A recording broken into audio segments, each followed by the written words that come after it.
3, 2. Hello everyone, it's Matt here, and welcome to the November's vlog, or the 1, 2. Hello everyone, it's Matt here, and welcome to the lull November vlog. It being a lull, quote unquote, because it's the gap between Shildon Brick Show, not last weekend, the weekend before that, and Bristol Brick Show, which is actually happening this weekend. It's been a bit of a plethora of shows over the past month to 2 months. So there's been Great Western Brick Show that I've attended in Swindon, Shildon, which was not last weekend, the weekend before, and then obviously got Bristol this weekend. And Bristol's probably going to be the last show I actually go to this year. Obviously, a lot of the stuff regarding Great Western Brick Show has already been posted. I did take my camcorder, so some of the stuff that is recorded is not videos but photos, so I just need to edit those into a slideshow and upload that, then that'll be that sorted. Shildon I didn't take my camcorder, it was just my phone, so if it was taken at Shildon, it will be on Facebook, so let's put a link to the Facebook album on my page for that. And obviously Bristol's not happened yet, so obviously there's no photos or videos to share. What I would say is, if you're interested in attending Bristol, it's going to be this Saturday and Sunday. I think it's 10 till 5 and 10 till 4. At least that's normally what the hours are for Lego shows. And obviously, if you do want more, you can search for Bristol Brick Show, and there's a Facebook page, and there's information on various pages about it. And obviously, it's being held in Bristol at the Gloucestershire Cricket Grounds, I think it is, so fairly easy to find. And obviously, you know, if you want some more information, you know where to find it. One of the other bits of news in this little starting segment is Signature Press. I think are having a closing down sale. They're certainly having a stock liquidation at the very minimum, possibly a closing sale. So I've been able to acquire a few more items for the library. The first one, and it's something that really you need if you're going to be any form of refrigerator car expert, is the book on American refrigerator transit, or ART. ART were one of the bigger companies dealing with reefer ownership and leasing, and obviously the others are people like Swift, Fruit Growers Express, and then obviously got some of Railway Express Agency and a few other bits and pieces, but ART's one of the bigger ones. And it was quite a big one. If it's not a Swift reefer, it's normally an ART, and that sort of stuff.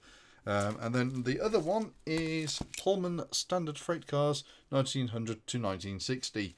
Obviously, the last 20 years are probably not going to be of much interest to me, but certainly a lot of the Pullman Standard stuff is going to be quite interesting. And obviously, these two books, although they're all for freight operation, might have some interesting pictures in them that show stuff in the background, show buildings that have been needed to serve as the cars, and those are bits which you might not find on the web. And I always say this, you know, a photo's great, but a photo's nothing without a caption to tell you where it is, what's happening, and that sort of stuff. And a book actually just puts it all in perspective. You know, encapsulates the entire cycle. It's not just this activity at this point, it's, you know, it's come here from here and it's gone there, you know, it gives you the full sequence instead of just here's a little snippet on this day for like 5 minutes or whatever it is. So obviously that's quite an important thing, and it doesn't hurt to have a few more books. It's always good to have a flick through now and again for inspiration.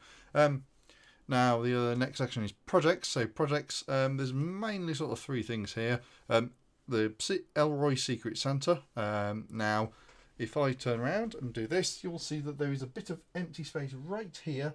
And that is because it's actually the Secret Santa project, which would normally occupy this space, is actually put on the floor, so it's not in the video. So, Cal, if you were looking for a sneaky hint, you're not going to find one here. And it's actually quite good because I've built effectively 2 copies of the car. So when I did the one for last winter, I just built one car because I was getting all the parts and that sort of stuff. And I just built the one car, shipped it, and I've never actually built myself a copy of the car which I was going to then use. Because I don't know why. So this year I've actually built, effectively, I've done sort of like leapfrogging of research and development. So I've built one copy, then built an updated copy, then taken the first copy and upgraded it, then taken the second copy and upgraded it, and it's just leapfrogged all the way. So that's enabled me to do a lot of experimentation, maybe change this, maybe change that. I've had to rebuild the chassis 2 times, the roof twice. The body's had to undergo a bit of reconfiguration, rejigging.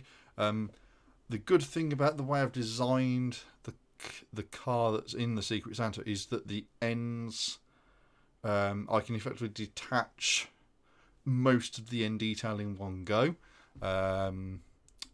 So I can actually just work on it separately, which is actually a good thing, because stuff like the steps, the brake wheel and all that sort of stuff, I've been able to add in later, but by just changing this one sub-assembly. So it's actually quite good. Now obviously I am going to change it for, I'm hoping that I can then convert the model into something I can possibly sell as instructions. So I need to change the way the model works for the ends, because it can take, there's parts in it which I don't think have been produced in that colour for about 10 years. So it's a bit of a rarity, and there are other ways to do it, but I just need to effectively build a copy so I can in that new sort of style. So basically I'm going to build these 2 cars, make sure they're all working, then I can do the changes with the ends, and blah blah blah, it all neatly sort of falls into line. So who knows. The other bit I've really been working on is, and I'll turn around the opposite side, this sort of corner cafe bar thing. I'll just lift it up here a second. So there's some bits in here for the floor, so I'll just move those that way. So this is been something I've been working on and off for the past not to say month, maybe a bit longer. I'm not actually keeping track, which is a bit of a shame. But this is actually supposed to be a cafe slash bar, at least at ground level. So this will be the ground level one. And then above it, you've got 2 stories of apartments. So you've got the actual access stairwell here with the blue door, which actually goes in. There's some little mailboxes. If I flip this around, you can actually see them there in the red.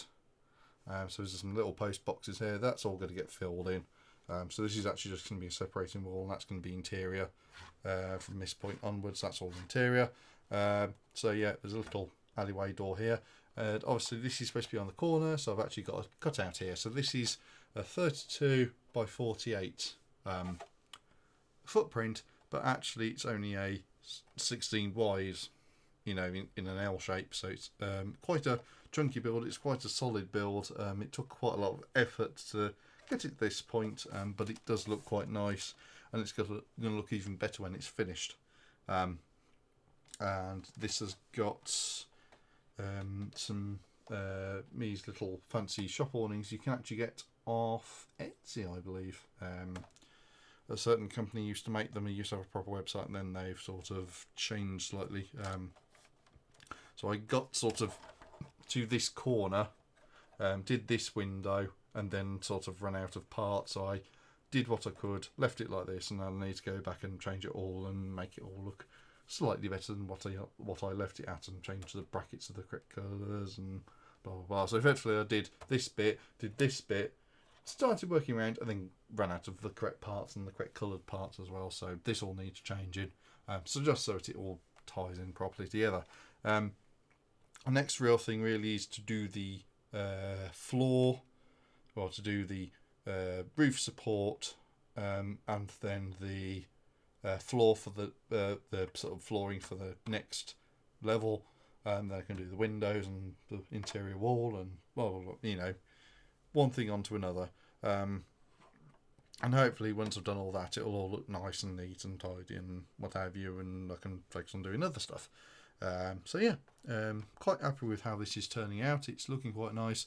I am going to change the way the outside works. I'm going to elevate this door up a plate, so it actually rests on top of plates on the outside, not plates, tiles on the outside, so you get a nice smooth finish. I'm going to put some chairs and tables around the sides for outside dining or drinking and that sort of stuff.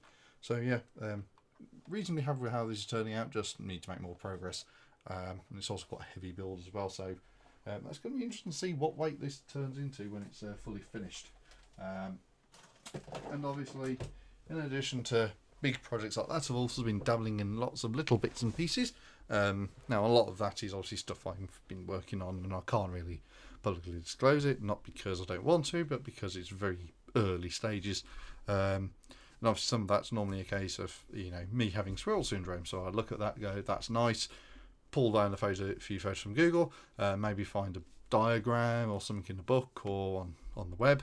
So I'll go pull this information and then just go, that's a bit of a roadblock. I'm going to leave that until later, or possibly even not do it at all, which is a bit of a shame, but yeah, it happens.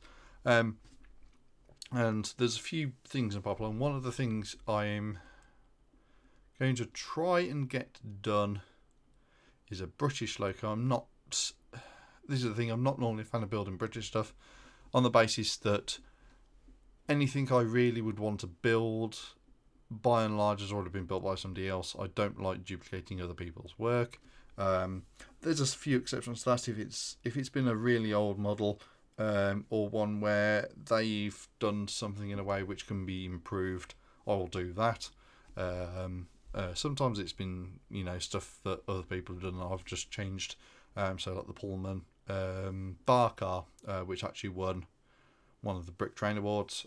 I actually did the modifications to that when won the award, so I'm half of the winners effectively. So obviously my friend William designed the main car, which is the parlour car, and I just did a modified version of that. And obviously there's a few other bits and pieces I've done, mostly buildings. I built a Mortal brake coach, which you have actually probably seen at shows. If